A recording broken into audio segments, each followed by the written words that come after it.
We continue to see brands just like Peak Design pushing beyond the cutting edge of customer experiences and connection. In this last theme, bold growth, going beyond what's possible, we're going to unpack how brands leverage both art and science to ensure their visions come to life. The future of commerce must be bold because, as we've talked about, the landscape is noisy and crowded, and the way consumers discover brands is making the world even smaller. Brands need bold to cut through. Bold innovation, bold design, language, statements, value propositions that draw customers' attention in and bring their passion to the forefront. So, we want to talk about bold. How about trying to sell a cup of coffee for $100? Wex? That does sound bold, and it must be truly delicious, but more on that in a second. Cultural figures have rapidly increased their presence in commerce and propelled it into the future as a result. Their unique approach to reimagining customer experiences and product innovation has expanded commerce in new ways. Creator-consumer trend over the last 12 to 18 months is that we've seen an increase in the cultural figures and creators that are driving the creation of products that play off their personas, rapidly advancing the way we look at trends in commerce. Elite basketball player Jimmy Butler of the Miami Heat is one of those people, and he got some unlikely inspiration while in the NBA bubble. This became an opportunity to take his passion and persona he's known for on the court, off the court, into e-commerce in an equally bold way. His newfound love for coffee, combined with his entrepreneurial spirit and hustle, have coalesced into the launch of BIGFACE, not only as a brand, but as an experience and a community, seeking to bring much-loved industry into the ever-expanding digital world. Jimmy is building something truly special at that intersection. Let's take a look. What made you think about starting your own brand? A lot, actually. We always try to keep the main thing, that being basketball. But this coffee venture is real for me and my people. And it's not about me all the time. I feel like this gives me my little cousin, who's more like a brother. His name's Marquise. James, who does everything to make sure that my body's right. Armando, same way. A friend of mine from my childhood named Chase. Like it brings us all together, and it gives us something else to talk about besides basketball. And we really enjoy it. We really, really love this coffee thing because we're not good at it. So as bad as we are, it just makes us pick up a book or read up on other people and what they're doing and how they're doing it to try to make this thing as big and, for better words, and I like to say it, the best thing out. So your relationship to coffee in general, is that through this friendship group and that? It is. I think James actually started it for all of us in the sense that I just used to try to make all my coffee taste like candy. Name it. Caramel, I want it in there. Hazelnut, want it in there. Vanilla, sugar, name it. He was like, you can't drink your coffee that way. So we were just going around, we were just tasting coffee. And then all of a sudden we find ourselves in London a couple summers ago. And we walk into this cafe, and I'm walking in and I'm telling the barista, hey, I like coffee, but I need it to be sweet. I need it to taste like candy. He was like, really? Like, that's how you drink your coffee? James is nudging me. No, I'll do something else. He said, you know what? I got the perfect thing for you. As he's making the drinks for us, we're walking around and we're looking at the way the shop is put together. They have a world map and it's made out of coffee beans. You see all these very friendly people enjoying coffee. And all of a sudden, that trip turned into us talking to everybody that's in the coffee shop, talking about what's on the wall, talking about things to do in London, soccer clubs that they enjoyed supporting and watching. And it turned a 15-minute thing into, an hour and 45-minute conversation and figuring out where to go to dinner. And then that's really where that coffee thing took off, because we realized coffee is a way to find out what you do have in common with so many other people around the world. All you got to do is sit down, put your phone away, and have a conversation. That's unreal. Yeah. So it's like a bridge to this community feeling. And so fast forward a couple of years, you're now in the bubble. In the bubble. Was that piece of community part of what inspired you to do? Like, what was the leap there? It was a little bit of both. my community, the art of the hustle. Okay. Yeah. You know, the story goes, and it's a true story, selling coffee for $20. Long story short, I counted our per diem. You know, this is during the pandemic, you know, Sure. COVID. So everybody is in this, we only take credit card. We only take credit card. Well, for our per diem, they gave us like $2,080. So as I'm going through everything, I'm like, okay, how can I get the most money out of, you know, these NBA athletes as I could? So I was thinking, if I charge $20 per cup, I know you got 420s. I know you got $80. But after you come back, you know, 5 times, you got to start giving me 100. Oh, okay. And that's where the big face came from. I want a big face, and then I'm gonna hustle you and tell you I don't got change. So you really just paid $100. I was going to ask you that. So Big Face was from that. I wanted $100 per cup of coffee. I just didn't want to tell anybody I wanted $100. So we came to meet because of your decision to do this brand as a direct consumer online business. And, you know, obviously we're here today because you looked at us to partner up and from behind the scenes from the creator program to try to provide some value and help you get further along faster.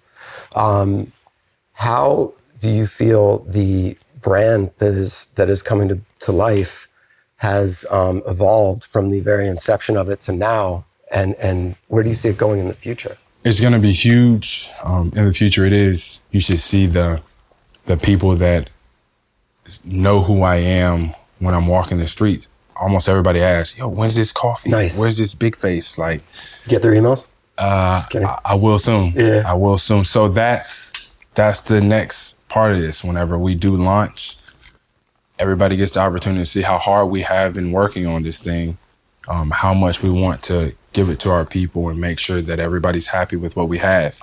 So as big as it is now, the future is going to be It's even bigger. amazing. For real though, it's been like, obviously having, you know, a line of sight into your guys' process. It's really, an incredibly nimble team and dynamic in how you're talking on decision making and how you guys are building this Voltron type organization and how everyone's playing a specific role. For launch, it sounds like you guys are going to have some energy in the marketplace. How are you going to bring this like community aspect into that? Because I feel as though the community is everything to us. So as much as we are, you know, going to be selling this merch and the coffee, BigFace will be doing so much in the community for the people that are helping bring us our coffee, make our coffee, package our coffee, because we're nothing without them. We're nothing without the people that help us on the daily to get the goals that, you know, we envision and bring those to light, bring those to life. And it's always like that, especially in my profession of basketball. It's like you kind of only see the finished product, but you never see what really goes in the training. And not only me training, like the way I got to get stretched before I enter the court. Nobody knows that individual's name who's stretching me. Armando is. You know what I mean? Like, Yeah. There are so many other things that nobody sees, but they need to be recognized, and we need you in order to do this. That's where BigFace comes in, and that's the one thing that we keep above any and everything else is you always make everybody feel wanted and respected, and we're going to help everybody along the way because that's who we are, and we realize we wouldn't be where we are today without the people that's helped us get to where we are today. Like the plan for this whole launch, it's me, yes, but it's just as much Marquise, James, Very cool. Chase. Yeah, You know, awesome. y'all have helped us like a crazy amount that you can't even begin to say thank you enough for. And we're so grateful and appreciative of it. So I would tell you that once again. Well, thanks so much. No, of course. Appreciate you, you. brother. And, you know, Thank as you. always, thanks for coming through. And we love building this with you and from behind the scenes helping out and doing all we can. So thank you for that opportunity. What an amazing story. Anything to do with the NBA bubble, I'm here for. But also something he said that really resonated with me was he said, we're just not good at it, and that he's still learning all the time. As a merchant, I'm literally learning something new every single day. There's so much I don't know. But the fact is, you can't run a business, be bold, if you're in the dark. If you don't know what's happening in your business, how do you grow your business? There's so much information coming at you. Orders, page visitors, abandoned carts, conversion rates. And in trying to understand your business, it can be overwhelming to know which source of data to look at first, what's important. It's also hard to know if any one of those data sets will actually give you the answer you're looking for. Because commerce is an art and a science. It's the facts and feelings behind the consumer experience. ShopifyQL Notebooks is Shopify's way of giving you a gateway to unlock rich data stories that lead to fast and bold decision-making that can help drive your business forward. All you got to do is start with a question. So, have my sales increased? Or I see that my sales have increased, but why? Is it my new Instagram marketing campaign, the email I sent yesterday, the new products I released this week? Having access to multiple data sources from a single interface or stitching them together into a seamless story without the limitations of canned reports, Notebooks lets brands explore their data in just a few keystrokes using an intelligent language that's designed for commerce. Okay, but Atlee, data to make great decisions is one thing. Operationalizing those decisions is a whole other thing. Shimona, you're preaching to the choir. Every day, I have to do so many things just to keep my business running. Monitor product reviews, answer customer emails, make sure that orders are being fulfilled correctly. And this is all super important, but it takes away from the time I could be doing other things like figuring out which next market to go into, figuring out what my brand should look like in 2 months. Having tools and custom solutions to help solve the super specific challenges to your unique business means spending less time on tasks and more on strategy. That's why we built the all-new Flow, to solve commerce problems and to give Shopify merchants the flexibility to build the custom solutions and automations they need to help them get more done and just flat out run a better business. And soon we'll be putting the power of Flow into more Shopify merchants' hands, not only Plus. Let's look at 2 examples to show you just the power and flexibility of Flow and what it can help businesses do. So this one I love, tagging orders with specific products in them. Flow lets users access multiple layers of product data within an order, which means it's possible and easier to really customize the use cases that brands can bring to life in ways that they wouldn't be able to otherwise. As an example, imagine building a workflow that automatically searches every order for items with a fresh food product tag.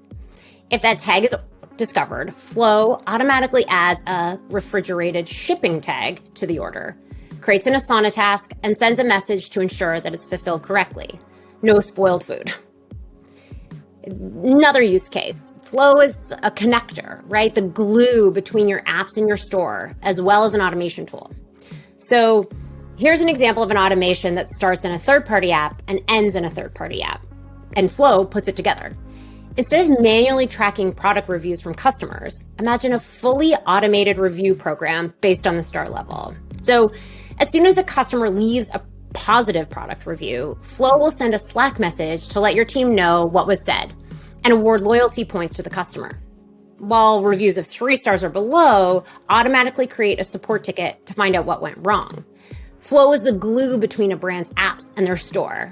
I actually have this Flow on my store, and it's amazing. And also, true story, we've even seen brands use Flow to order pizza for the team after a major product was sold. Speaking of pizza, growing beyond what's possible can also mean striking while the market is hot. Pun intended. This next brand did exactly that. Uni Pizza Ovens was in the process of creating an entire product category of portable pizza ovens when an unexpected market opportunity struck. The company found themselves on a major upswing with a majority of people stuck inside for 18 months, all attempting to become master chefs.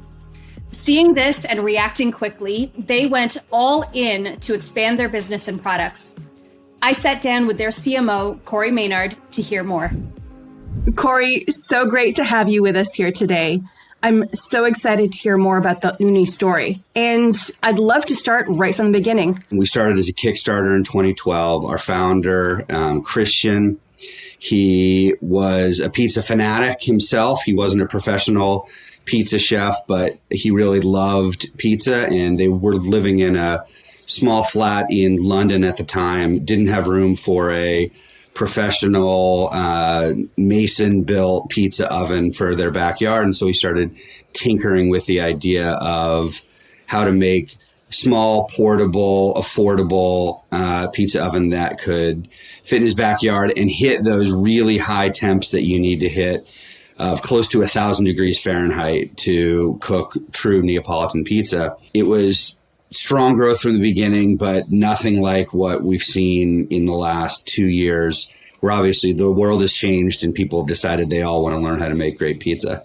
And word of mouth has actually been an incredible growth channel for Uni.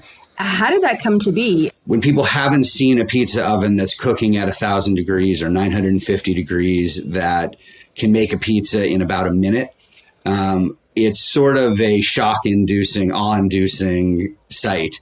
So it's always been a kind of high buzzworthy product. It's a super social product. So it's finding little places where we can help propel the conversations that are already happening, rather than us having to start it from scratch, which makes it easier. So starting with a product that people really like to talk about definitely helps. And the same as how fast a pizza gets done, it feels like your scaling has happened in the blink of an eye. How did you scale to meet the demands that you couldn't possibly have predicted 18 months ago or even when you first launched? Any learnings that you can share with the merchants here? Yeah, it's a great question. And scaling really happens on multiple fronts when you're growing at this pace. So the first thing that happens, obviously, is demand is much greater than what you have in stock and supply. So it's making sure that you have a supply chain that's flexible, can have the ability to scale should you end up with, achieving that success that you're chasing. But then there's also just, when a company grows, so we've been well north of 100% growth year over year, again and again. And so that means building a team and hiring as fast as you possibly can, but wanting to make sure that you maintain a culture while you're doing that. And so it's trying to get a little bit ahead of the places where you're going to have real problems in your organization and make sure that you're hiring people that are a little bit above what you think you need today, because you're trying to get in front of some of the big growth decisions you're going to have to make rather than chasing all the time. But I'll be the first to say, and this is a good problem to have as a marketer, and I prefer when it operates like this, but having demand ahead of supply has been our reality for the last year and a half, and we've been playing catch up ever since. So in times we've had long lead times for when consumers will order a product from when we can ship it. And we've been fortunate that the new reality is that that's more of an expectation for consumers, that they understand that demand has gone through the roof, that there's been supply chain challenges throughout the world. And there is a little bit more patience, not a lot more patience, but a little bit more patience for in-demand products that have a little bit of a longer lead time, because there's so much of that out there. Fast growth is a great problem to have, but it doesn't mean it's easy, right? You truly are building your rocket ship while you're flying it. And part of that growth for you has been rapidly expanding your product offerings beyond just the ovens. So how do you approach marketing and connecting with your customers when you're marketing an entire category?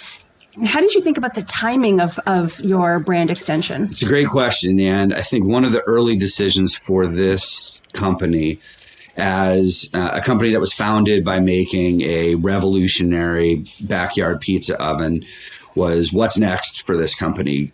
Could we make other metal boxes that burn things inside to things like backyard grills or smokers or things like that? But as we looked at the real passion for the business and the reason we were founded, it was all about pizza. It was always all about pizza. We love pizza. We eat pizza all the time. We make pizza all the time. All of our offices around the world are fully stocked with pizza supplies that are free to all employees to use anytime. So we're really into pizza. And so that made some of those product day expansion decisions pretty easy, because it was, what are the other things that we can do that can help people unlock that potential of making great pizza at home, giving them the tools, giving them the knowledge, giving them ingredients, giving them all the pieces they need so they can be confident that they can make killer pizza for their friends and family anytime they want. Uni's experienced some incredibly rapid growth, of course, over the last couple of years. So what's next? What's exciting you the most about the next couple of years of growth? I feel like we're just scratching the surface in so many areas for the brand. While when you're in the middle of a fast growing brand, it feels like you're seeing and hearing about it everywhere, and you have friends and family who are always asking about it. But the reality is that most consumers don't know that we exist and don't know that our product category exists. They don't know that for less than $500, they can have a world-class pizza oven sitting in their backyard. And so while we have wild ambitions for all ways that we want to grow in all the things I was talking about earlier, of the tools to make pizza, the ingredients to make pizza, we're already shipping frozen dough balls in the UK. We've shipped some topping ingredient package, and we're looking at going deeper into the ingredient side of things. Sharing knowledge of how to make pizza is really important. Right now, you have to sort of wade through a lot of YouTube videos of various skill and insight to be able to try to find your way through it. So giving people a place where they know they can get the real scoop on how to make great pizza. All those things are important parts of our roadmap, but step one is just making sure that all those would-be pizziolo out in the world, or pizzioli, at least know who we are and would consider us for their backyard. So we'll look forward to seeing more and more Uni in front of us and in our homes. Corey, thank you so much for joining me today. This was awesome and great to hear about the Uni story. Thanks so much for having me. Corey and the team at Uni are next level pizza lovers. I love their commitment to staying true to their core brand, even when the pressure to expand. Before we wrap up, Wex, let's talk about something that I know you're really passionate about. In our final chapter today, we're going to talk about sustainability.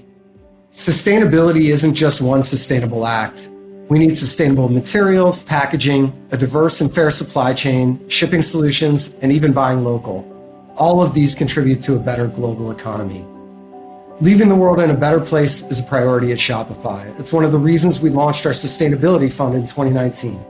We're committed to spending $5 million every year to fight climate change. We aim to reduce the carbon intensity of commerce by helping our merchants minimize the impacts of their businesses on the climate. The upcoming peak season is one of the busiest times for our merchants and one of the most stressful times as well, which is why it's prime time to make an impact, or should I say offset impact. I'm so excited to announce that we're once again offsetting emissions from shipping for every order placed during the Black Friday, Cyber Monday week. It's huge. Amazing. I mean, last year alone, we offset 62,000 tons of carbon emissions. That's the equivalent of carbon captured and stored by over 80,000 acres of forest in 1 year, which is the size of about 60,000 football fields. It's really hard to imagine. I love this so much. I also feel incredibly proud that I get to work on a product, Shop Pay, that enables this year-round. Every time a customer uses Shop Pay on your store, Shopify automatically calculates and offsets emissions from shipping every order with no additional cost to anyone. I absolutely love that. We're not just building the products for brands to start, build, and scale their businesses, but we're also creating the infrastructure that supports their journey in sustainability. And what a great note to end our show on. We had such a great time with you, hearing from Pharrell on a winning approach to failure, high growth brands sharing their unique lens on growth and expansion, exploring how to break through the noise and establish your own path to stand out and authentically tell your story. Atlee Wex and I want to thank you for joining us today.